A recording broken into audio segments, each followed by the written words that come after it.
Let us start with Donald Trump. Overnight, big rise in tariffs on China. At a Republican dinner, he was boasting that despite all the market turbulence, it's working. And he went even further with rather graphic language, saying that countries are beating a path to his door, desperately trying to do deals with the strongman in the White House. Apparently, they all call him Sir. Yeah. The Chinese, the Japanese, the Europeans, the South Prime Africans. Minister Sir, can we do a deal, Sir? Well, I hope the British Prime Minister doesn't Maybe call he him said Sir. Keir Starmer when he approached Well, he him. could call him Mr. President if he wanted to be formal, but don't call him Sir. Look, he's deranged and deluded. Who, Keir Starmer? No, well, at times, yes, actually, but I think Donald Trump is particularly here on tariffs. You could see his own supporters are falling out now and fighting like cats in a sack. That front page of the Telegraph. He's dumb as a sack of bricks. That is Elon Musk talking about Donald Trump's trade advisor. I mean, you know. That's because the trade advisor said Tesla cars, which are built in America, aren't really American because they use components from other countries around the world. Like That's China. true of the car industry. It's sort of integrated the idea. You have a car industry where you make every wheel and every doorknob in the same country is just not how it will ever work. But he's wrecking the American economy because, for instance, they're not all kissing his bottom because we see China's now going toe-to-toe with him. You've got 40% of the world's economy or something with the US and China. The second biggest player, China, is now taking him on. You see these 104% tariffs. That will hurt China, but that will hurt American consumers, who he said he was going to ease the cost of living. He's going to push up prices because all those imported goods for American companies, for Lots instance... of tech, isn't it? Lots of Yeah, well, you look at Apple. It does all its research and design high-end, big value in the States, but it manufactures the handsets in China. Right. They're going to soar in cost for American consumers. Sporting brands, Nike, they yeah, all have their... go Can I say- right through everything. Kevin, thank you for staying on the right side of the Ofcom guide. Yeah, well, yeah. You talked about kissing his bleep. Justin Urquhart-Stewart, explain this to us. Donald Trump says it's going to be legendary. Yes, he will be legendary. It's going to work. You guys, you're going to love me for this. Yeah. Is there any world in which, in your expert opinion, this is working for America? Let's get complicated. How about no? It won't. Short term, what you're going to find is, yes, they'll end up paying more to actually pay money to actually to have goods going in. So, yes, there'll be some extra money coming in. Actually, of course, what's happening is he will be destroying trade. I cannot find one example where you put tariffs up, it ends up having a longer-term benefit to that country. You go back, in this country, we can go back to the corn laws back in 1840. We saw exactly the same issue occurring there. Actually, what you need to do is diametrically opposite to be able to try and actually get more trade going. If you want to agree better tariffs, you sit down and talk about it, especially with the Chinese. And it's really interesting what you just said, because there's this view, Donald Trump clearly believes it, that other countries are going to pay. They're paying the tariff, they're going to pay, whereas all the evidence is the country which actually pays is the country imposing the tariffs because of higher prices on the goods they import and also a loss of jobs in manufacturing. And, of course, one of the key things that actually happened with the Biden regime was, of course, inflation. And what's this going to do? It's going to create more inflation. That's the one thing that really hits consumers anywhere around the world. The cost of basic goods and items going up. That's going to make you really very unpopular. But it's also going to hit us. Unfortunately, it will, because unfortunately this is what happens, because it ripples around the world. What you need to be able to do is agree to actually lower tariffs, and then everybody benefits from it. Merely by showing off and saying, I can actually beat my breast and show how powerful I am and have these people coming to me, is just showing off. It's not achieving anything, and it'll backfire on him as well. And that idea of, buying American, buying British, is the sort of kickback of this, isn't it? Is the idea that will we then be forced, or will we then feel more pride in buying our own products? Rachel Reeves has batted this back, hasn't she? Just let's listen to what she said about the idea of us. And there are some polls out that suggest that lots of British people do think, let's boycott American items, let's buy British. Does it really work? Let's listen. In terms of buying British, I think everyone will make their own decisions. What we don't want to see is a trade war with Britain becoming inward-looking, because if every country in the world decided that they only wanted to buy things produced in their country, that is not a good way forward. Buying a British iPhone, buying a British electric car, these are not easy things to do. These aren't easy things to do. I mean, but this sums up Britain. We have been the most international market. That's how we've developed. Go back, if you wish, to the imperial days. It was international. If you start just being isolationist about it, it only reverts back on you. You can't do everything yourself. And what you need to be able to do is share this out around the world. You do it fairly, by all means. And that's what you do to make sure you agree your tariffs so that one person isn't imposing themselves on the other. Stock markets are falling, though. Stock markets are falling. Yeah. It's not the first time in the last 100 years they've fallen. What's it going to mean for our pensions? And how bad is this? I mean, is it at the end, or are things going to get worse? No, sadly, I'm old enough to have been through quite a few of these sort of crashes and highlights where people sit there and say, this is a disastrous move on the stock market. Actually, what you see is markets go up and go down, and the top gets knocked off. You see it coming down 5, 10, 15%, something like that. But actually, the longer-term return is actually not the stock prices going up and down and silly gits in red braces telling you what to do, but actually in terms of the dividends being paid on those companies year after year, and you compound those, and that's how you grow your wealth. And that continues to happen. So if you've still got a pension, you stay with it, and you stay with it until you need it. So don't take the money out and put it under the bed. I certainly don't do that, because only the bed will probably catch fire. Right. So be in the position where actually just take a long-term view. Don't panic. Don't panic. That sounds like Corporal Jones. He's absolutely right. Every time he said don't panic, we all panicked. Yes. So you're saying brace for a roller coaster. But the stock market is always a roller coaster. Yes. But it creates wealth in the longer term, and that's the issue. And So it's our wealth. be confident, be long-term, and don't panic right now. Precisely so. Roller coasters. Real ones, potentially, in Bedfordshire. That's Ones the we big can news. enjoy. That's the big news this morning. Yeah. This big deal with Comcast in Bedfordshire. It's set to have 8.5 million visitors, according to Universal Studios' 476-acre site. And it's expected to generate nearly 50 billion for the economy. It's a sort of extraordinary bit of, industrial, boots on the ground, bricks on the, a real sort of moment, isn't it? Yeah, it's great, and it'll create thousands of jobs, up to 30,000. Some will be lower paid, non-skilled. You need them. It'll be an attraction. It'll bring visitors in. No, I think it's terrific. Are you a roller coaster rider?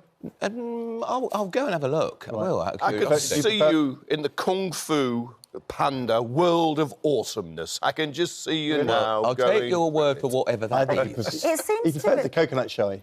Well, but I mean, it's... It was around, you were saying before we came on air, that you'd heard about it about a year ago. This has been in the offing for a long time, so it's fantastic that it's happened.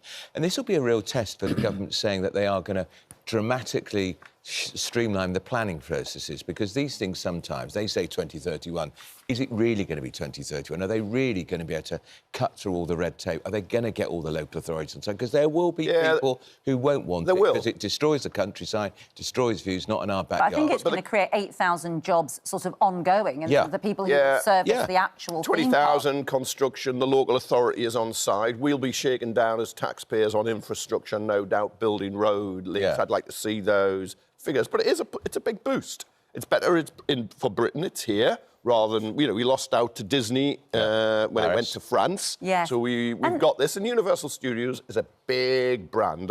Those, 8.5 million visitors a year? That's a lot. It is a lot. People. And also, Rachel Lisa said, building. And, every government says that. Building is the key to the economic growth of this country. So we've got 1.5 million new homes being promised by the end of this parliament. Good luck with that. Luton Airport expansion.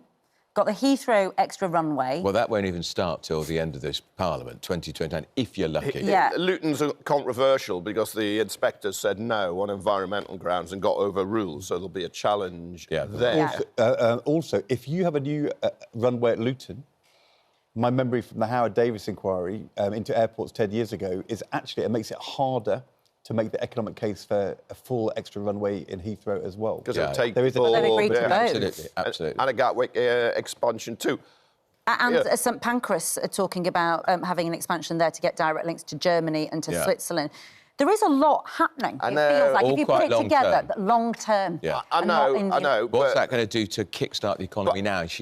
We need growth in the economy right now. And look, the Chancellor was talking about buying British yesterday, and I think the Prime Minister did when he was for the Administration Committee. Are they going to change government procurement policy in favour of British first, or not? Let's think about Because they Justin have to go... Urquhart. I don't want to be the money. dark cloud around the silver lining, though, but if I'm working in Jaguar Land Rover, I'm not thinking, I might get a popcorn selling job in Bedford Universal Studios in 2031. Manufacturing industry exports are still being hit hard. This is service. And are we going to lose British Steel in Scunthorpe? Are they going to close it? And we also know that Trump is saying the next round of tariffs is going to be on pharmaceuticals. We have big pharmaceutical exporting industry. Justin Urquhart-Stewart, people are now saying America going into recession, more than 50% chance. Yep. Could see a recession here in Britain. The government is setting out kind of long-term plans about theme parks and life sciences, which are some years away. Is that enough, or do they need to do something now to keep the economy growing? Yeah, they can be focusing on the companies that are already growing now and are successful in this country. Look at the high-tech hubs around the country. You have things like Silicon Roundabout and Silicon Glen, Fen, Gorge, all those bits. Basically, these are high-tech hubs around often those universities. They spin out businesses. Unfortunately, the Americans come along and buy them and say, that's great, take them back to California. We need to focus on giving capital to those businesses to be able to grow, to actually have a more dynamic stock exchange, to be able to get more capital into it, which we don't have at the moment, to be able to actually get that expand. I was just wondering whether, if there's going to be a recession, shouldn't they be cutting interest rates and increasing spending to keep the economy growing? Well, the economy will actually be suffering because of this. But what you focus, though, is on those areas where you're going to be seeing real growth and real jobs being created, rather than necessarily trying to defend those areas where are going to be weak anyway. It's interesting, on a normal day, in normal times, we might not mention the fact that Rachel Reeves is meeting the Indian finance minister for a meeting on a Wednesday, but it becomes much more important and much more significant given the current climate. Because, of course, on the one hand, of course, Sir Keir Starmer has said globalisation has ended. It hasn't worked. We're in a new era. But at the same time, saying we need to start now fast-tracking bilateral agreements, free trade agreements with countries in the rest of the world, India obviously being one of them. Our trade with them is a lot less. It's 2%, I think you were saying earlier. However, it is interesting. So Rachel Reeves is meeting her Indian counterpart today. India itself, with Narendra Modi, a strong man of the world who is met, a Trump-like figure, actually, for India, real protectionist over there. But look, there has been loads of questions, obviously, about legal migration to this country, and a lot of that has come from Indian students, Indian workers bringing their families over. That has been, look, we've got to cut that back. If we're now in a situation where they're meeting and they're trying to go, can you take more of our whiskey? Can you take more of our cars? Let's talk quickly about what we can do with India. Surely they will want things back, which will affect our plans around reducing migration. Yeah, they have in the past. They want more visas for highly skilled people to come over here, earn experience, bring their families, go back. Britain's got a very vibrant, successful British-Indian population, been a great success, been a great boom to Britain. But, of course, if the government's got a target of reducing legal overall, net migration, you're right, it will go another way. But, this is good. This is what why happened there's in been trade no talks. deal with India in the last 9 years since Brexit, because of this very sticking point. Yeah, and there's a real challenge. I'm the Chancellor of the University of Central Lancashire, and, for universities, having foreign students is actually keeping the fees for British students They pay out more. the cap. They do. If they don't, it'll have to get higher, because otherwise our universities are struggling recruiting students. The overseas students pay for so much. It's a big earner for Britain, foreign students coming from overseas here. And it does, as you say, it subsidises the rest of the courses. But it's also a great soft power. Britain, getting all these people who then some go back home and they think very favourably of Britain. It's great. I do wonder. But if we're thinking about big changes, kind of really big changes. Yes. Our trade with America, 20% of our trade, that at the moment is going to be going into reverse. India is just 2%. Yes. But Europe is 50%. Surely, in this new world where trade with America is suddenly on the back foot, don't we have to think to ourselves, what more can we do to trade with our main European trading partner? I mean, isn't it a better deal now with Europe, Andrew, a priority? Well, yeah, sure. But, I mean, I think we should try and get a trade deal with the United States too, rather than slapping... Which they are trying. Rather than slapping retaliatory measures on, which I don't think is necessarily the way forward, we should get a deal with the United States. So we should be going there and saying, sir, No, we don't. May I so. kiss your whatever? Well, the problem is we chucked our toys out the pram. We're the ones who left. We're the ones who came out of the single market and the customs union. We're the ones who got the barriers.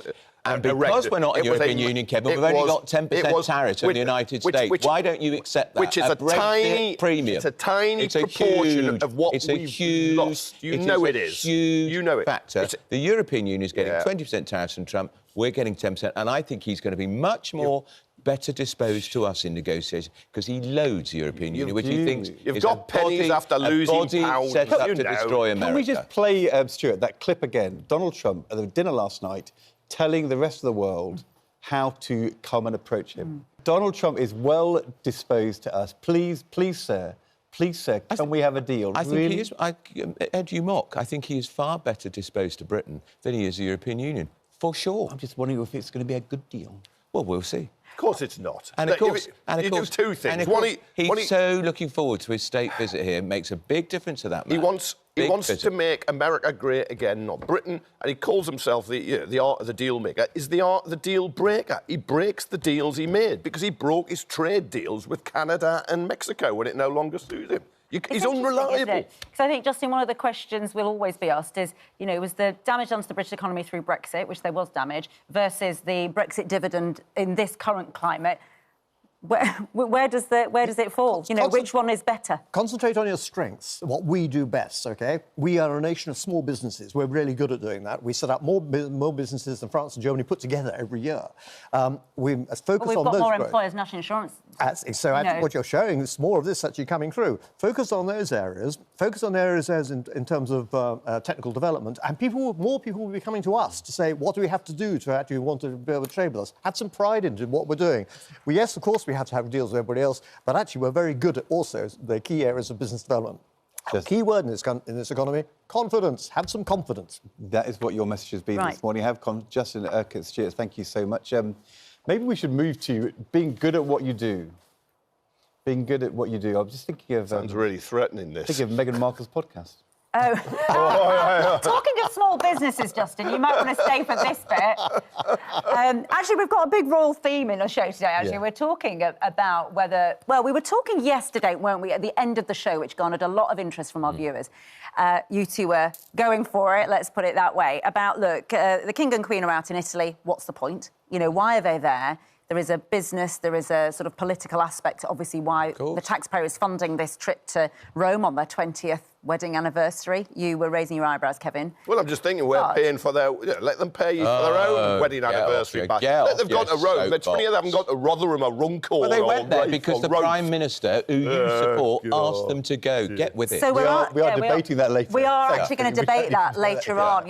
Is it in this current climate, should we still be funding... And by the way, the King, who had fitted in an extra session of cancer treatment on Sunday before he flew out to... Or getting on his private jet. The King fitted that in, but unfortunately Harry couldn't fit in a visit to see his dad. No, and Harry trying to upstage his father as per usual, arriving at the Royal Courts in the Strand at the very moment the King was getting a formal welcome from the Italian president. Did he not know his father was going to be there? Of course he did. Yeah, we all knew. May I say, I suspect the High Court judge would not shift the date of the hearing just to say, my dad's gone to Rome on his wedding anniversary. Would you mind shifting the date? When you stop talking, which is very difficult for you, can I just say, Harry was not required in court on either day. He's not giving evidence. He's not required. So he's just there, grandstanding, to try and upstage his father. It really is poor show. Go on, Ranvir. Tell us what you think of Meghan's podcast. I've been obsessed with reading. There's a one-star... I feel sorry there's a one-star review for Meghan Markle. Who gave it 1 star? James Marriott from The Times has given it 1 out of 5 stars. Her new podcast, which is about women entrepreneurs. Entrepreneurs. She's now selling pots of jam, isn't she? She's now selling pots of jam. He has a great line. He says, Meghan's business isn't really a business. It's a bit like the corporate equivalent of Marie Antoinette's dairy farm. A pleasant game of make-believe for an idle rich woman. There's such a killer line. Should we listen to it? And he goes on to say that she is constantly congratulating herself on her attention to detail, evidently imagining that she is a Steve Jobs-style visionary perfectionist. It's the big issue. Where Steve Jobs must have had all those issues. Where do you about put the sticker? Boxing. Where do you put the sticker on the- put the sticker on the box? I think that's all Steve Boxing Jobs could have issues. thought about. Have you ever woken up developing at 3 a.m. with having a loop of boxing issues? No, I haven't really. Or unboxing issues? Yeah. It's not for me, and I think I'd rather take me liver out with a rusty fork and eat it raw than listen You to could have the a bit of full- jam on it for But, £10 yeah, a pop. Very she's expensive not. jam. She's not the first you can or only last. do that once. Yeah, but she's not the first or last celebrity just to be. But you know what it does self-indulgent. seem... No, but what it does seem like is that, you know, Harry's over here. He's got the problem with this Centre Barley, his charity. Yeah. He seems to be in a very cloudy, dark, grey space in his public life. He's got nothing. And she seems to be all sunshine. They seem very separate in terms of their trajectories at the moment. He doesn't get her looking anywhere, but the only reason anybody's got any interest in her ludicrous products is because of who she's married to. But if you are a royalist, if you are pro the royals, right, aren't you wishing that Meghan does well? Because the more this does well, the less likely they are to have to go back to the old playbook, which is talking about the royal family on Netflix again. Because that did work for them. Yeah, but they've done that. That's what made them the real money. Yeah. I mean, that is the big... That's what bagged them the big his deal book, in the first place. His book, Spare, was a mega bestseller. Wasn't it? Yeah. Globally. Because he dumped on his family. Yeah, and that's what makes them interesting. It's the royal connection. If there was no royal connection, there'd just be two boring people in California with more money than sense getting more money from people with no sense buying their stuff. For this court case, Harry, he didn't choose to be born into the royal family. No. He is a royal. He is the son of the king, and he's in court saying that he and Meghan are now being disadvantaged compared to other similar people to them in terms of the security they get, and that's what he's kind of complaining about. I mean, isn't that fair enough? He didn't. I mean, if he comes to Britain, it's very hard for Harry to go and get the bus. He doesn't get on a bus. No. There's a terrible sense of entitlement here. And I'm more worried about people in Manchester or Sunderland or Plymouth, Birmingham, who don't see a police officer, than somebody insisting on automatic top-level policing every time he comes, close personal protection, which he pays for in the US and he wants it free here.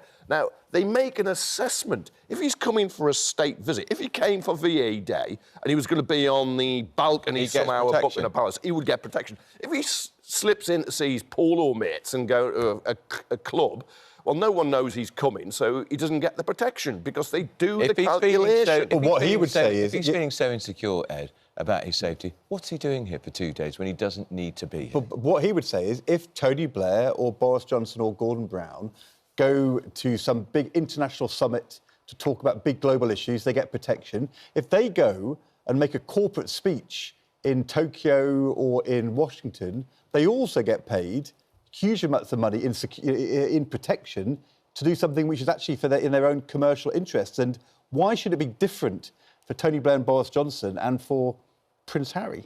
Because they're bigger targets, because they were prime ministers rather than... That's the risk assessment. Harry has made himself, unwisely in my view, or I thought was very interesting, his candour, more of a target by talking about how many people he killed in Afghanistan. He's now a minor royal, and he's given up the royal job. And when he's here, if he's doing official engagements, he gets cover. This decision wasn't taken by the royal family. There's no spite involved. There's been a proper risk assessment, and it's that he doesn't need it. The entitlement does make me sick. And he just thinks he can have top-level policing all the time when... Paid for by us. And the Met are making the calculation. We've got limited resources. You've got a lot of people to protect. They're cutting jobs. There's a lot of crime to deal with, so why should we be wasting money where you don't need... But loads of outriders, armed police officers in cars. And does that... I mean, and that question of what is the best use of taxpayers' money when it comes to royals or people who are still... That is our debate later on, isn't it? And I want to know what you think. Just to add some of the facts in, the cost of the taxpayer-funded sovereign grant to the royal family in 2023-24, which covers official expenses like the Rome trip, for example, was... 86.3 million. Doesn't include security. Security is always left out of the figures, and it's far bigger than that grant. Support is up for the royal family after a new poll found their popularity has risen by 3 percentage points in the last year. Not a big rise, but a rise nonetheless. The King and Queen are currently on a state visit to Italy. But are these royal trips really worth the cost? Last year, the sovereign grant, which covers official visits and palaces, not security, cost the taxpayer £83.3 million.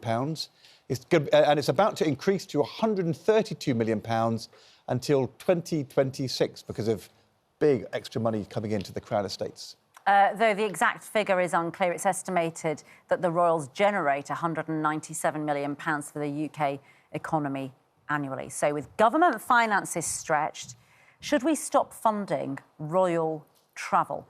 Royal commentator Richard Fitzwilliams says it's money well spent.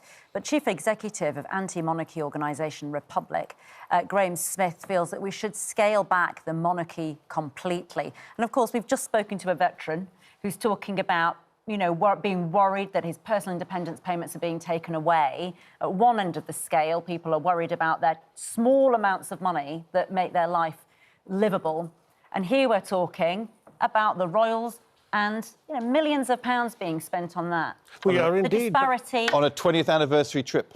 On a 20th anniversary trip, let us wish some good wishes there. But also, what's significant, I think, that when a country is in financial difficulty, there's no doubt at all that services are being stretched. You also look to maximise your assets, and our asset is the royal family and the trips at the moment. I mean, it's not just Italy, which is a very good example, because we've had France and Germany, and this, in fact, post-Brexit is part and parcel of soft power. Soft power is very significant, because if you look at the situation with Donald Trump, I mean, there is the most predictable character perhaps in modern times, you could almost say. And one thing he is consistent on, and that is a fondness for the royal family. And the Prime Minister used that and used it so well in his visit. So I wonder if you've got the pictures of that, the moment, you know, the sort of... And, you know, it was a world moment. So, Graham, Donald Trump backs the royal family. Does that persuade you they must be a good thing? I'm not sure sucking up to the worst US president in history is a great advert. I mean, we get told that they're great for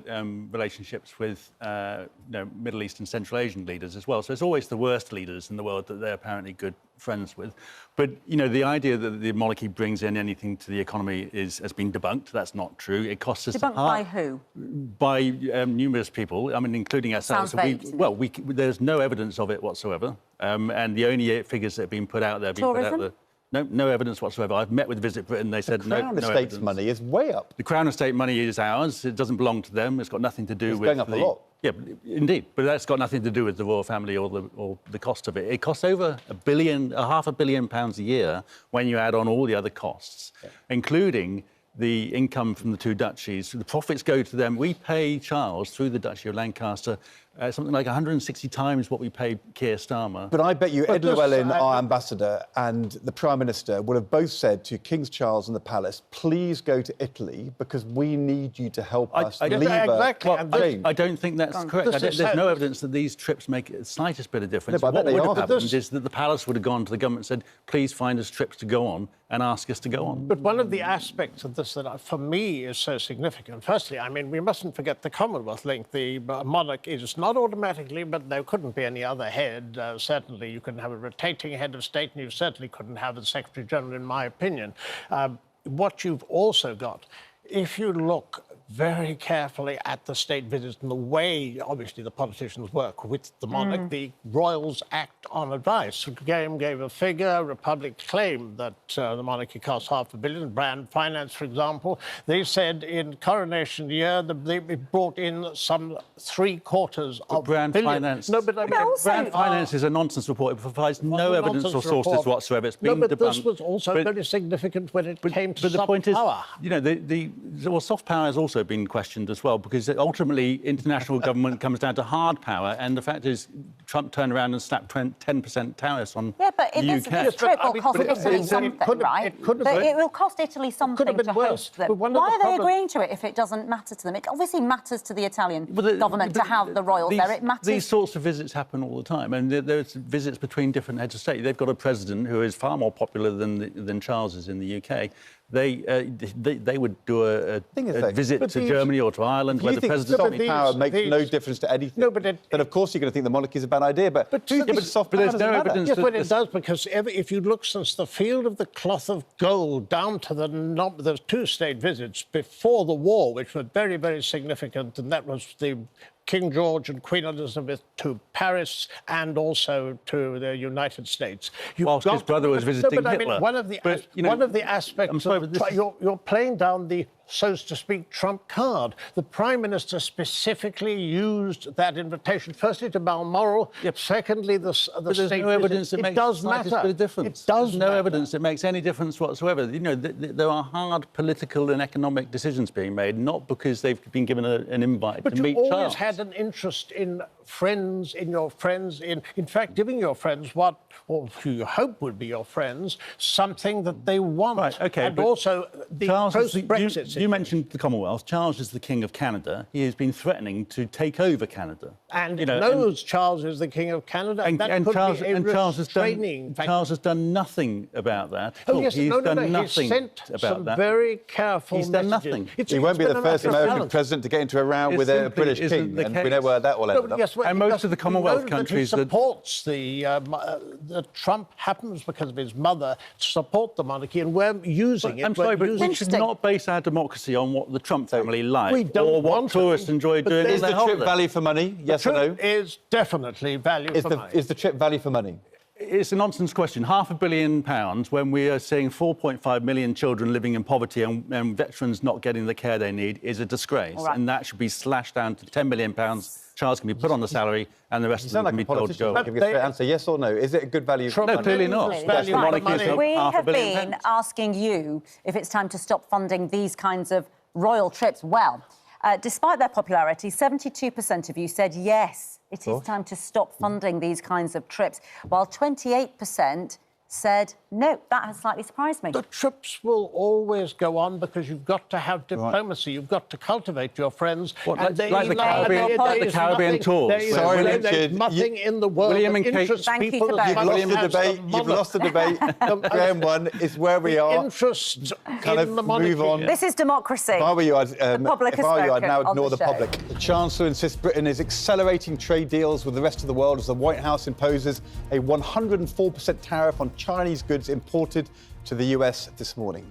President Trump described the explosive tariffs as legendary and said other countries have reportedly been praising his announcement. And we're joined now by Culture, Media and Sport Secretary Lisa Nandy. We'll come to the announcement in a moment. But just to go to this point about trade deals, back in 2020, you said Boris Johnson was pathetic for begging the US for a trade deal. You said, February 2020, by refusing to stand up to Trump, Boris Johnson is putting tens of thousands of jobs at risk. He needs to decide what matters most, thousands of people working in our world-leading industries or the Trump administration he's trying to impress. Boris Johnson in 2020, Keir Starmer in 2025. It's exactly the same, isn't it? No, it's not the same, because what we're doing is acting in the national interest. We're engaging with the United States, which is one of our biggest trading partners, and we are working hard to secure a deal that's in Britain's national interest, whereas in 2020, Boris Johnson was doing everything that he could to get a photo op with President Trump, but not actually securing any benefits for Britain. At the same time, he was trashing our relationships with our closest friends and allies in the European Union and was talking a big game on securing trade deals with other countries, none of which materialised, including the trade deal with the United States. We don't currently have a trade deal with the United States. We're working hard to secure one. But when you said this in 2019, we didn't have a trade deal, and you said it was pathetic to beg the US for a trade deal. You said we should be standing up to Trump, not trying to do a deal with him. I just don't understand why was it weak to try and do a trade deal in 2019-20, and why is it strong now when other countries are retaliating, standing up to Trump? Keir Starmer was refusing to. In your words, it's pathetic.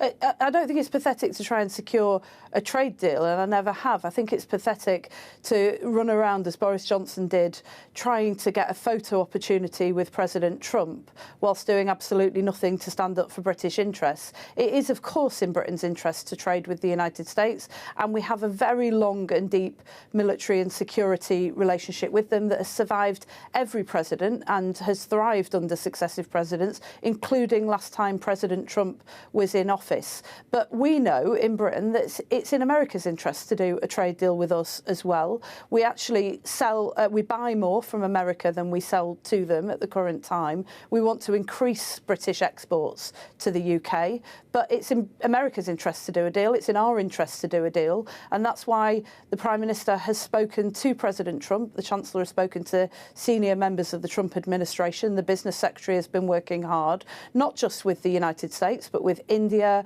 with the European Union, with all of our closest allies, to make sure that we can continue to trade openly and freely, because it's in Britain's interests. OK, so I think begging for a trade deal if you're Keir Starmer is not pathetic, but it is if you're Boris Johnson. An American deal that has been done is with Comcast, isn't it, to build Universal Studios in Bedfordshire.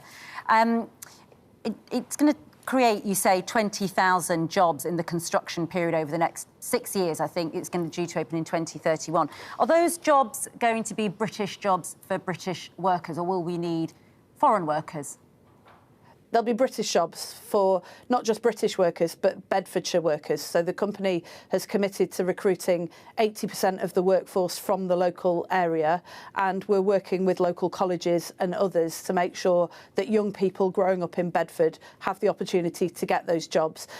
I'm sick and tired of going to parts of the country where there are jobs being created, and there haven't been enough of them in recent years, and going a few miles down the road and meeting young people who could no more dream of going to the moon than of getting those jobs. That era has ended. We are determined as a new government to do things differently, and that's why part of this deal is about investing in local people so that they can secure the benefits. And what about the investment into, this country, of course, Comcast, big business, big money, but this country is run with millions of small business owners, the entrepreneurs, the small business owners. There is research that suggests from Elenda Iwaka that more than 300,000 small business owners in the UK intend to sack staff to cope with the national insurance increase. How do you justify that? Well, we've taken action to protect the smallest businesses so that...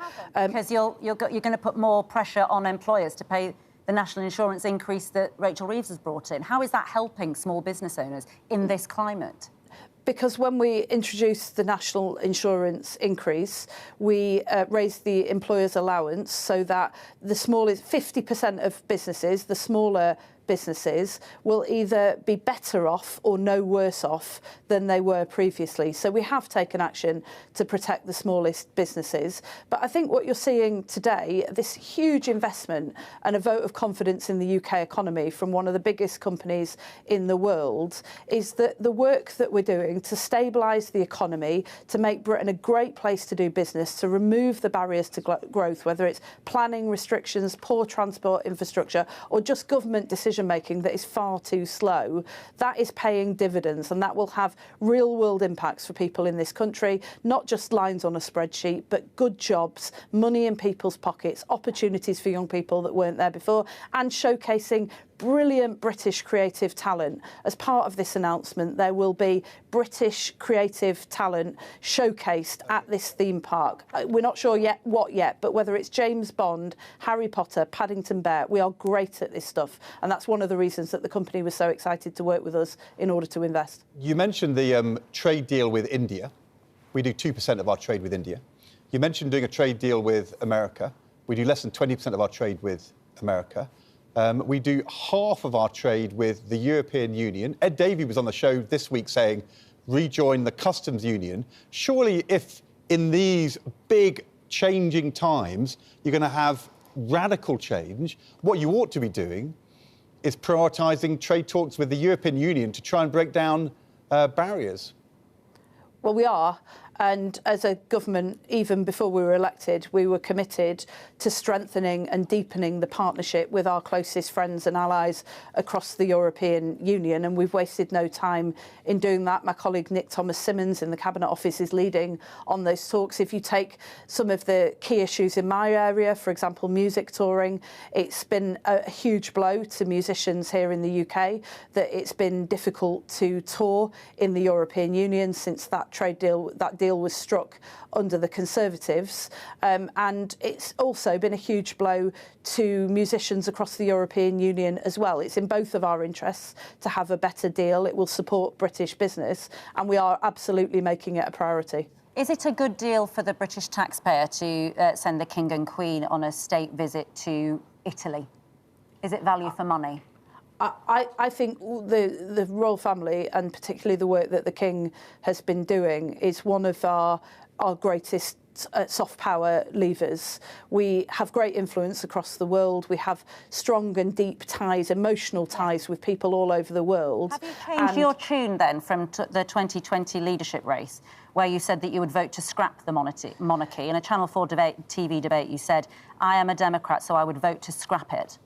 So I have actually, yeah. And the reason that I've done that is because certainly since we're in government, but even before, I've had the opportunity to partner with members of the royal family, whether it's on dealing with the crisis facing the younger generation, issues like knife crime and others that the King's Trust is working very closely with us to try and tackle, or whether it's the Soft Power Council that David Lammy and I have set up, where we've been able to work with members of the royal family in order to extend our influence abroad and help secure great benefits for Britain. We recently announced the Tour de France alongside the Duchess of Edinburgh in Edinburgh. It's a great boost for Britain. And yes, I have changed my mind about that. I think in principle, I believe that people should have the power to decide who rules them. But I think the monarchy under the Queen and under this current King commands strong public support. And I think right now, if you look at the turmoil going on in the world, then we do need a royal family who are able to help us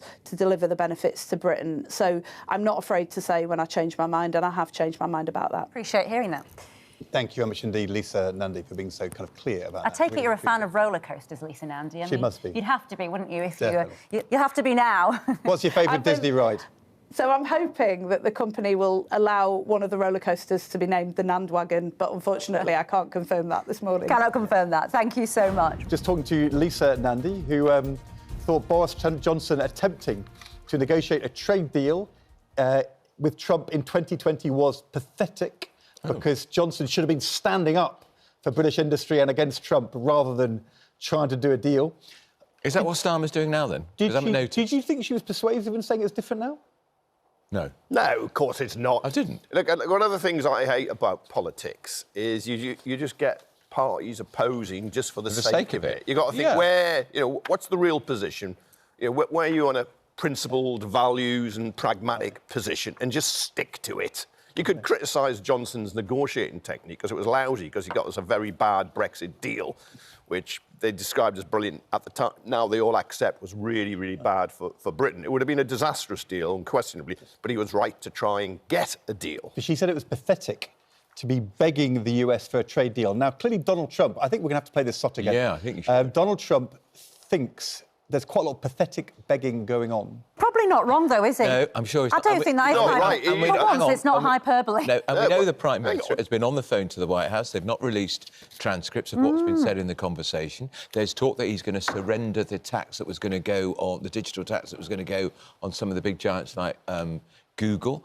There's going to be all sorts of compromises offered by the Prime Minister to try to get Trump on side. China, the world's second biggest economy, has stuck two fingers up at him, which is why he's getting worse. Canada's taken him on. The European Union's put on reciprocal tariffs. And what's the whole world is not queuing up to kiss his backside. Well, maybe he means the Prime Minister, because the Prime Minister's not threatened any retaliation. Well, he said when they had their loving in the Oval Office that time that the Prime Minister had been trying really hard to get Britain exempted from tariffs. Well, it's just not work, because you've got the 10% across the board, you've got 25% cars, and you've got taxes on our steel. Well, look, there are some people saying maybe Donald Trump is going to change his mind and drop all these tariffs, or maybe Keir Starmer is going to change his mind and decide, actually, he needs to toughen up his rhetoric.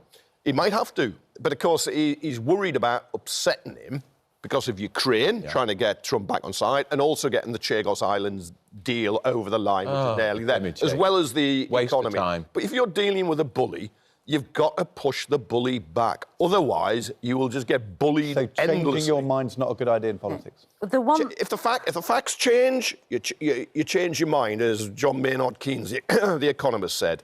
But I think the position with Trump from the beginning is you have to stand up. Yes, you can use a bit of flattery. You can prostitute the royal family and push them out. Yeah, she's changed her mind on the royals. She said she'd vote to scrap the royals back in the leadership contest for the party. And this morning she said, I've changed my mind, and then being in Italy, that used to be taxpayers... That used to be the view of the Prime Minister. And we thought, my gosh, if Lisa Nandy's changing her mind... Well... What about Kevin Maguire? Could Kevin Maguire? Did Lisa persuade you? Are we about to see a Damascene conversion? They are now in your value dreams? for money, according to Lisa Nandy. What a load of... She knows they're not. He wants he'd rather have President Blair. God, who'd want that? No, I'd have J.K. Rowling as the meter. If we elected somebody, I don't care who it is, as long as we elect them. But Lisa Nandy has to say this, because Keir Starmer's changed his mind, so she's got to change her mind. Talking of fawning, I've seen it many times, having done the role, world leaders fawn around the British royal family. Don't you think often people bluster most when they're on the verge of the U-turn? And I'm just wondering whether Kevin's emotion now is a precursor to a radical shift. I'm not sure the Royals want him on side, frankly. Rather bad news for the royal family. It'd be like Kevin Maguire. It's like when the manager says, I'm not myself in the head. Exactly. It's a ridiculous, hereditary, outdated institution. I'm not against all the individuals, but I'll just mention Andrew and Harry. But we're talking about the king and it's queen. Nonsense. It's just defending inherited privilege and wealth and entitlement. It's wrong. It's not worth the money. No, well, Lisa Nandy disagrees with you now, Kevin. But can I just ask, obviously... Because she had to kiss the king's ring. Well, a hand anyway, to become a Privy Councillor. Kevin, it's breakfast time. Sorry, the theme park. Yes. She said Comcast had given a guarantee that 80% of the workforce, the labour, would be local British workers. Is it going to be built with British steel, or are we going to build it with cheap Chinese imports? Because we had the Prime Minister yesterday and the Chancellor yesterday buying British. Well, let's insist on British steel. That could save the Scunthorpe steel. It's a key question. Most of our warships are built with foreign steel. I'm not sure you could impose on a foreign company using British steel. Reported Rachel Reeves may be open to having to nationalise British steel. Well, you would. Look, Nigel Farage, a reformer, he's a Thatcherite, free marketeer. He doesn't believe it, but he's called for it. Of course you've got to nationalise it. It's going to go bust. Fabulous. It's a vital industry. Monarchist, kept the monarchist.